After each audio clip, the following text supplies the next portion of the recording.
So it's a little bit late here. It's 2 o'clock at night,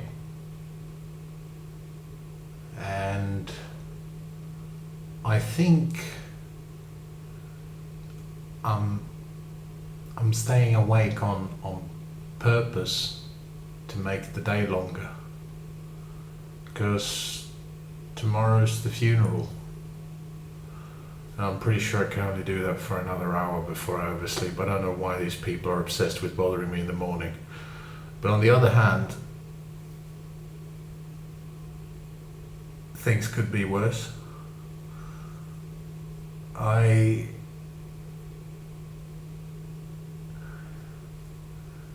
struggle to think about it, like, because the thing is, I never went to my dad's funeral. It wasn't out of disrespect or anything. I was 13 and I couldn't even comprehend what was going on, and it was too much. And it's still too much.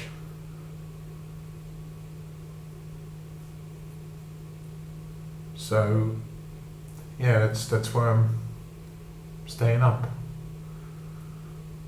so that the day won't really end.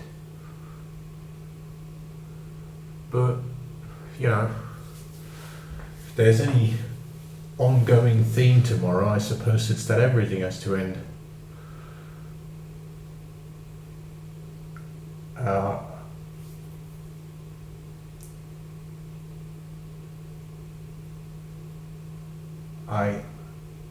I know I will be attending, even though I try to put together a suit, look formal and that.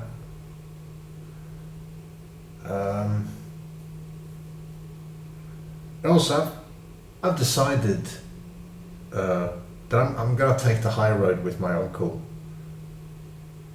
because I mean, first of all, the man is an absolute sad case. Like most bullies, I'm not really angry at him. If anything, I feel a bit of pity, to be honest. Guy's a cautionary tale. You know, he's the reason why it's always good to try to understand other people, even if they're different. That's something I've learned from him, because he's not very interested in that. And respect women and stay away from the drink would be the other two things I learned from him. Because, you know, he has trouble doing both of those, I suppose. And yeah, I don't think I should be preying on his weaknesses, because at the end of the day, he's just saying stuff. He's just a bit of a bully. You know, it's just words from a pathetic person whose judgment doesn't matter. And if I hone in on his vulnerabilities and try to cause him as much pain in the cruelest way possible, then you know, maybe I become the bully. Maybe, you know, you got to draw the line somewhere. So that's what I'm thinking. You know, if he makes any comments about me, I'll just be like, look, mate, this graveyard has enough corpses already. Not gonna fall for it, and neither should you. And yeah, because when you think about it, he already thinks I'm a freak, so why not be a scary freak? You know, why not use autism and stereotypes to my advantage? You know, just tell him off. And I know that's a bit morbid and maybe towing the line a bit, but you know, it's a funeral. You're allowed to express yourself. So I'm just gonna be, you know, I'm gonna let go of being cruel and just go with the drama, and you know, that'll be that, because that's family for you. And also the guy's kind of a punk. I feel like if I stare him, I probably won't threaten to kill him. That's a bit much, but I mean I'll come up with some clever phrase. But yeah, I think if I stare him down, if I just woof at him, he'll back off. You know, just gotta work to lean into my strengths, which is that, you know, I'm a 6'4" moose with dyspraxia, and that's useful in this situation, I guess. You know, that's the funny thing is that, you know, back when I was younger, I didn't have a lot of money, as you know, because developmental disorder just is difficult. I did some 0-hour contract work. You know, I did have a job. It's just it was miserable, and that was around the time when I got diagnosed. And then also 0-hour contract, so not exactly ethical labour by any measure. They did take advantage of us. Unbelievably boring too. I don't get why boring work pays less. Should be the other way around. But yeah,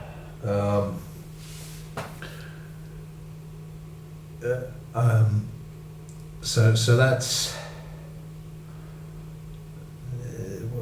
the point I was making is that back then sometimes they have a lot of food, and back then I used to be married. Been divorced for a few years now. Yeah, no, I've been divorced for a few years now. It's just we've been legally separated for like several years, and I think I've written 3 sentences to her over chat in that time. Like we're not together, but for practical reasons, we both had a hard time finishing the paperwork. It's not important, but the point is, it wasn't just me. Someone depended on me because she was disabled. She had chronic illness, so you know I had to take care of her. I had to look after her, and sometimes when we were really low on money, I had to steal some food. Sometimes I did some small, just a little bit of legwork for a local gang. It was never anything weird. It was just transporting stuff that makes you feel funny, but never anything serious. I never handled anything that I thought someone might die from or whatever, except for alcohol. But you know, couldn't exactly stop them, could I? So it doesn't matter. But yeah, I used to do that, and even is the thing, even when I was around criminals, some of whom were pretty mean crooks. Like one of them tried to extort me, but even back then, I never resorted to any violence. Like I was hanging out with gangsters, but I never resorted to violence. I mean, these were violent people. I remember one time I went to a thrift store with one of them, and it was like a second-hand shop. And I was just there looking at stuff because, you know, I was perpetually bargain hunting, trying to survive on disability. And he was there, and we go over to the tool section, and I'm not really thinking, I'm just looking around because there's loads of stuff. Some of it looks antique, you know, now I feel kind of sad thinking about it, because I'm thinking most of it is probably, you know, estate sales and stuff. But then I just looked at a bunch of old stuff knocking around. I was curious about it, you know, it was something interesting, like a museum, but like a museum for knickknacks, which is, you know, surprisingly interesting. But then he reaches for a hatchet. And normally when someone, you know, checks out a hatchet, they might feel the weight, might balance it, they might do this, kind of imagining themselves cutting firewood. he tried to see if it could fit inside his jacket. So you know, that was the sort of neighborhood it was. And you know, I woke up in the middle of the night to gunfire once. My then wife, my ex-wife, she was from New York, so she slept right through it, didn't even notice. I was freaking out because it couldn't have been more than 200 meters. And also I heard footsteps outside my window, and at that point I was 99% sure I knew who the gunman was. We never openly acknowledged it, but there was an understanding. So like these were some serious people, and yeah, I never resorted to any kind of violence. They certainly did, but I never did. I find that, you know, speak softly and carry a big stick. It sort of works. Can't believe I quoted an American president, but you know, there's some good American quotes out there, like God is my no, sorry, what was it? Sorry, the world is my country and my religion is to do good. That's a nice one I got on my tattoo.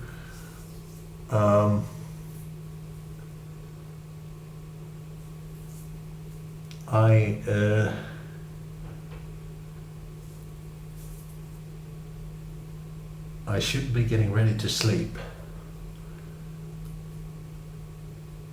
but also I don't want to. Even this whole thing is probably a stalling tactic to some extent, but maybe also, you know, lightening, easing the burden. It's probably helping. I don't know. Part of me wishes I could fast forward. Part of me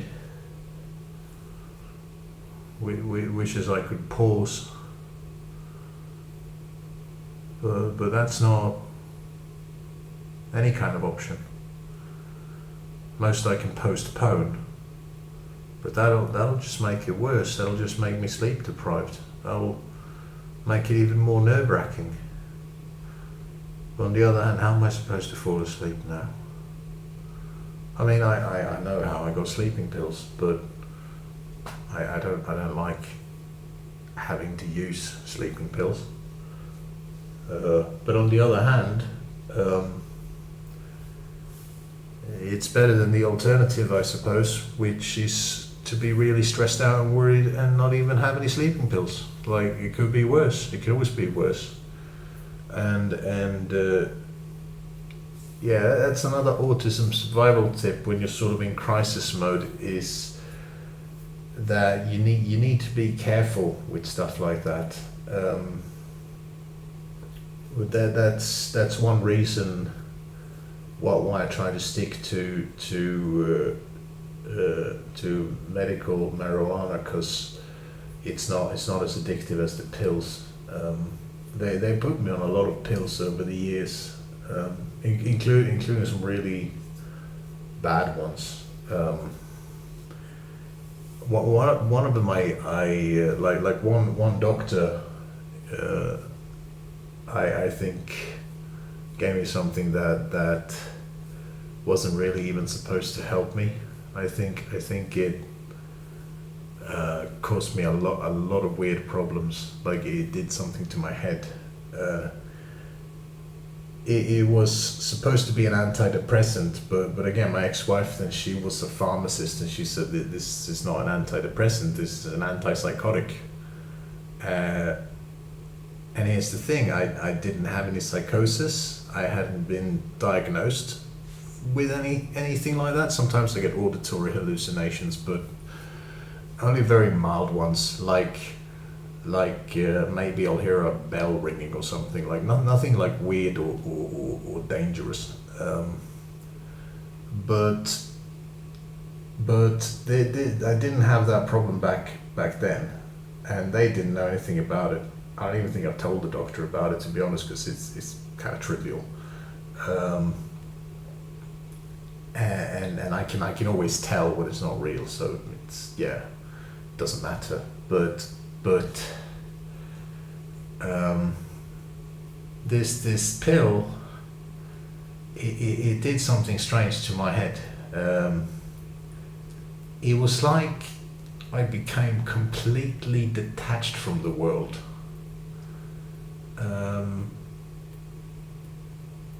Oh shit! That reminds me. That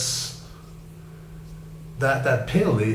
I just remember that gave me bad hallucinations, and it made me feel really detached from the world. Like not just like in a spiritual sense, but even in a physical sense. It felt like everything had this force field, like this paper thin force field around. I was never truly touching anything. I was never truly experiencing anything. I wasn't part of the world in any way. And that lasted for about a month. I think I kept taking them, so that's probably why I didn't need a single pill did that. It's a little bit Hollywood. But they, I took them for a month, I think, about, and they gave me this voice. I remember I used to hear voices because of that pill, and those voices, they kept telling me to do like things that made me a danger to myself. Never to others, but it was this voice told me to kill myself, basically. And it just wouldn't shut up. Like thousands of times a day, just saying it over and over again. And I didn't, like I was aware of that, you know, this is just a voice. Don't listen to it, it's a stupid voice. Like, you know, you hear a voice, you just go like, shut up, voice. Well, unless there's something that turns out to be true in the future, then you'll probably write scripture about it. But like, assuming it's not a very factual or helpful voice, then you just kind of like, shut up, voice. I don't want to kill myself. You know, I'm not interested. And yeah, that I remember that happened. It was because of that pill, and I remember I didn't trust that doctor because he was very mean and spiteful. So yeah, I don't know what that was about. If he just wanted to like give me a bad day, or if he knew that pill was associated with certain side effects or something. But it felt like an act of malice. It felt like he was sort of out to get me. And for the record, in case anyone is worried, I no longer have those problems in any way, shape or form. I used to, and it went on for a while, but not anymore. Even with everything that's happened, I feel the opposite. All I felt is an overwhelming need to live, to survive, to make it through. You know, dying is the last thing on my mind. If anything, you know, this whole thing has been weirdly life affirming, because now I see how much I'm willing to fight for everything. You know, just going out there doing things that are confusing and weird and often feel unfair. I mean, not all of them are, probably. It's just, you know, going through a bad situation, I guess, with everything. But yeah, I just want to live.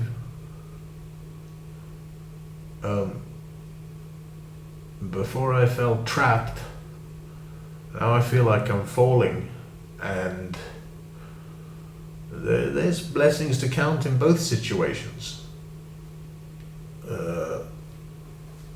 But one thing that I do like, that I do appreciate, is that everyone's been very supportive. I get a lot of support on these videos. I know I don't respond to the comments, but that's nothing personal. It's just a bit difficult for me. That's why I always, but I always read them, and I appreciate it. Um, it's just I'm not in a very talkative mood about all this. It's like, I guess I feel like I've already said everything, and it's just hard to find more words. But I do appreciate it, and it brings me to the point, which is that nobody wants me to lose.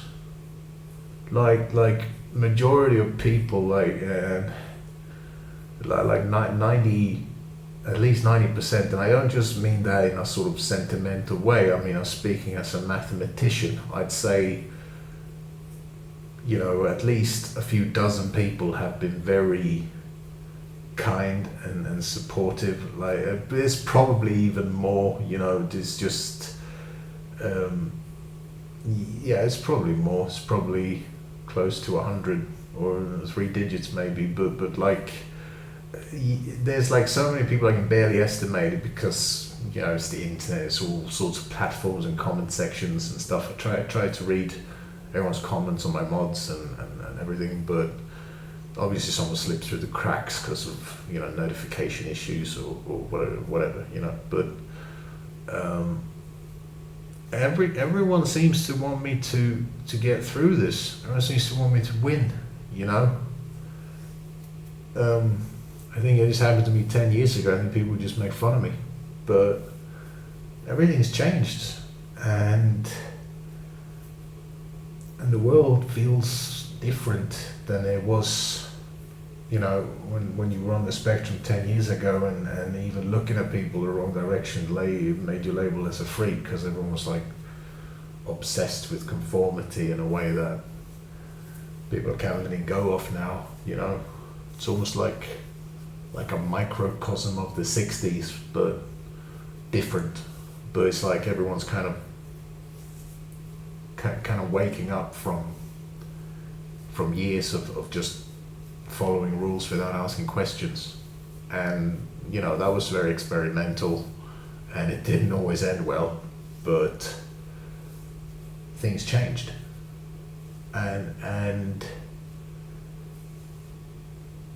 I see people be a lot more hopeful now. Everyone doesn't feel like the world is broken and nothing will get better. Like there are people out there, I feel like, who are like just starting to see how we only find the things we're looking for, and like looking for good things, and looking for solutions to problems, and look for to make the future better for the world. That's difficult. Whereas looking for problems and looking at how difficult things are, and like how big the problem is and how nobody can solve it, that's easy. Because your imagination is a lot more equipped for that. One takes conscious effort.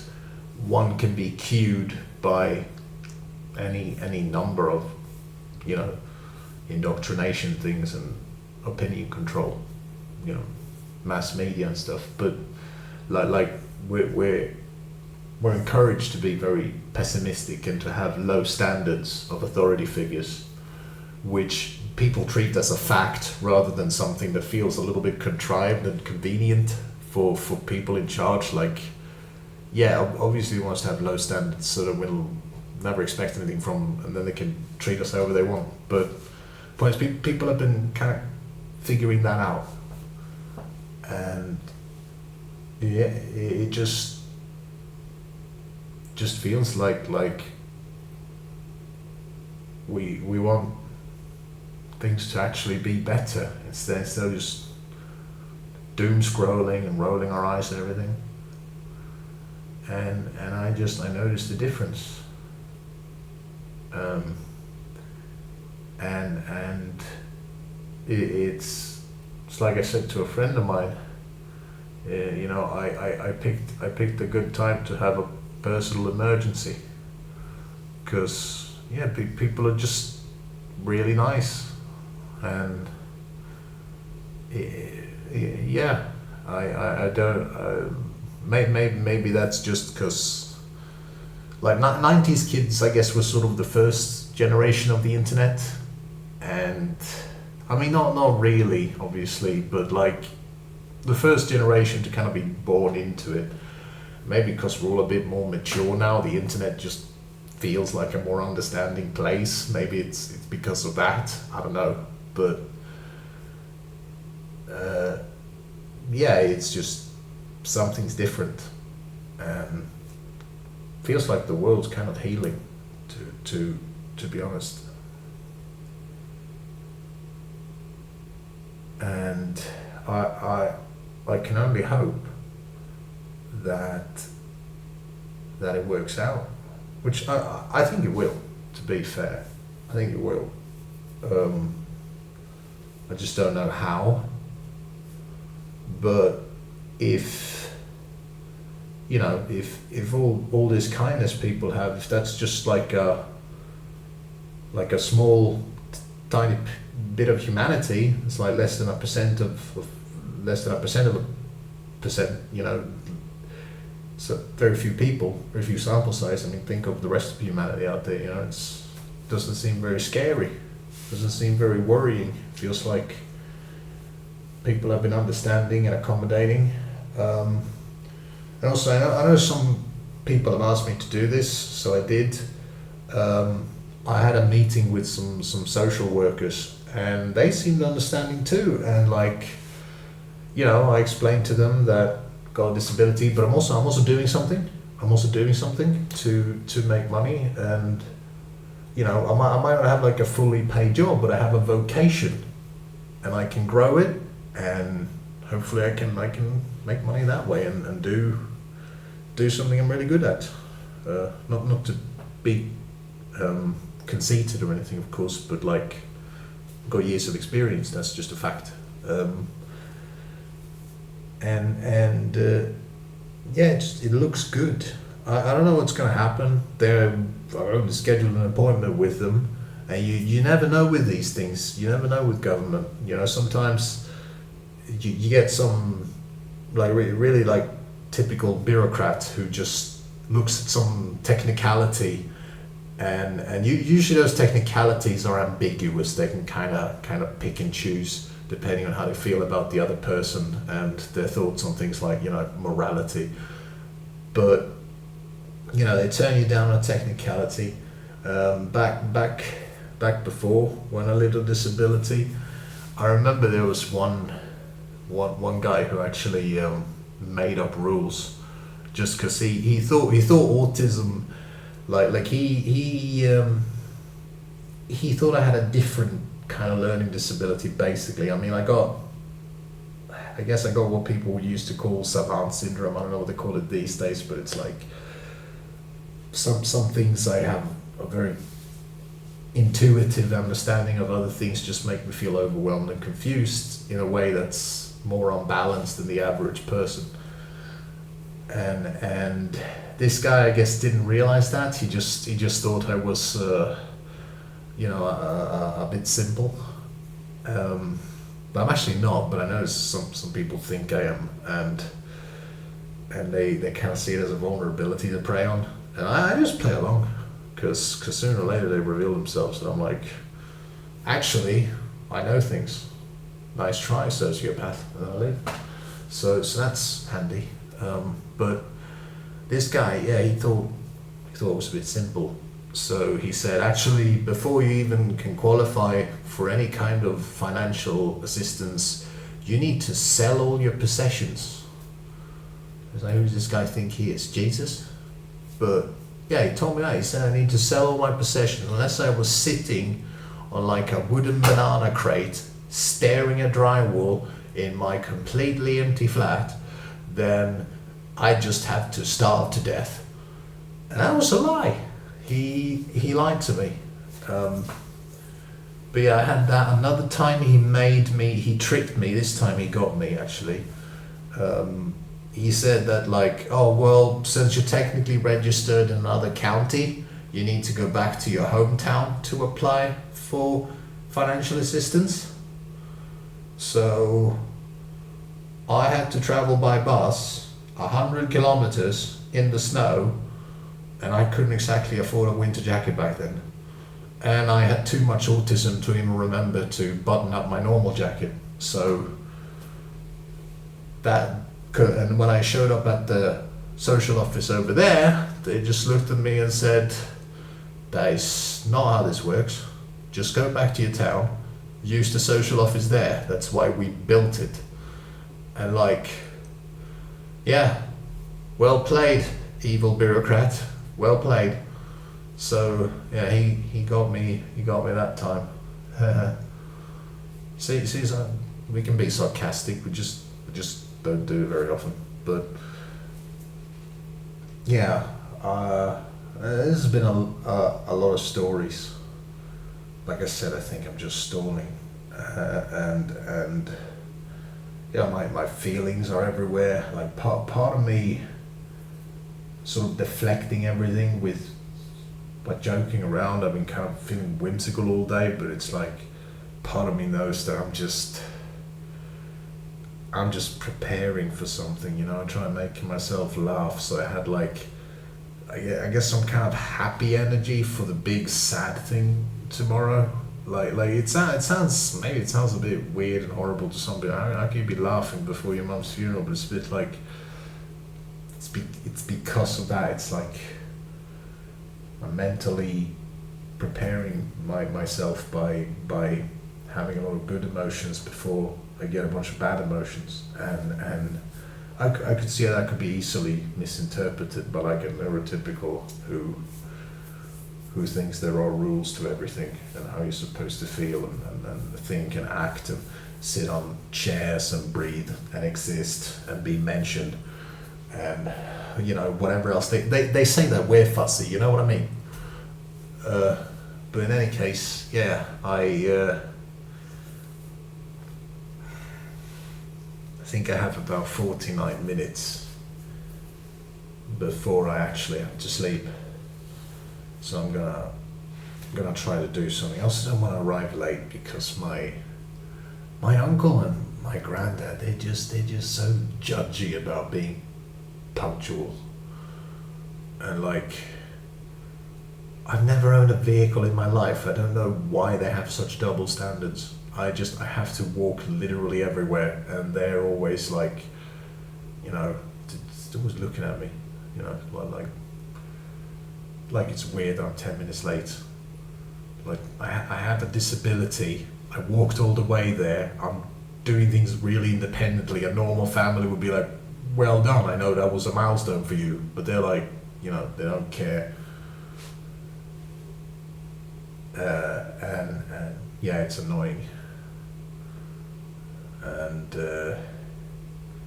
I don't know, I'm just complaining. I'm just being self-indulgent. I shouldn't do that. So I'm gonna end the video here because we're on episode 11. I'm already oversharing.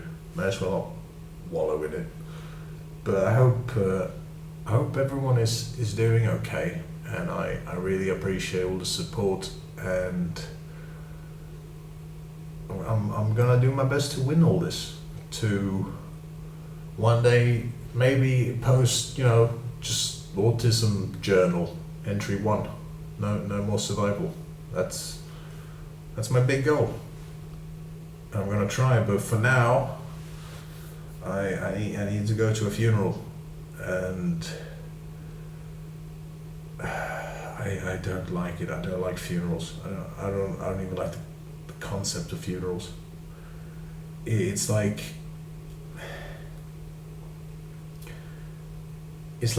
before I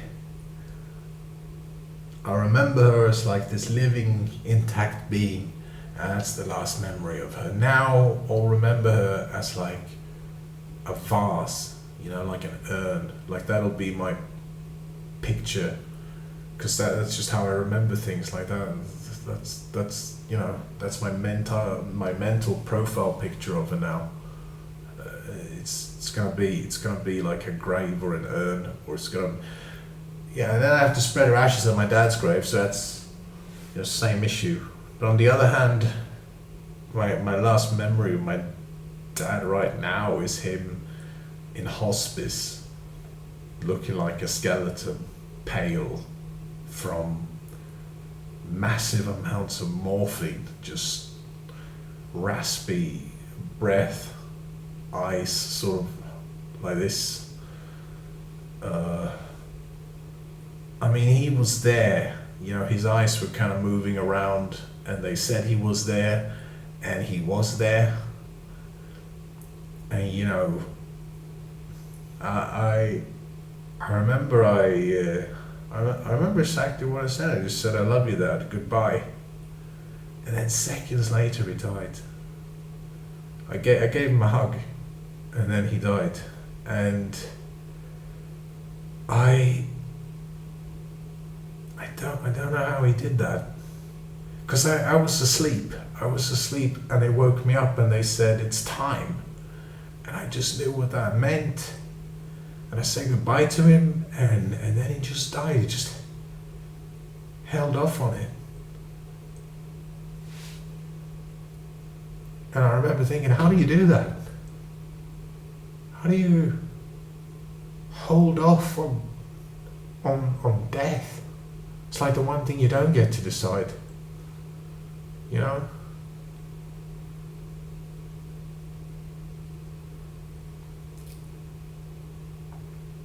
I guess that's love, you know? Can make you do anything.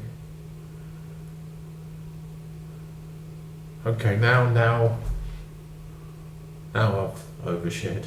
Thanks for listening. Jesus, 40 minutes. Right, sorry about the, I would say tangents, but I'm pretty sure we're up to plurals now. Yeah, good night everyone.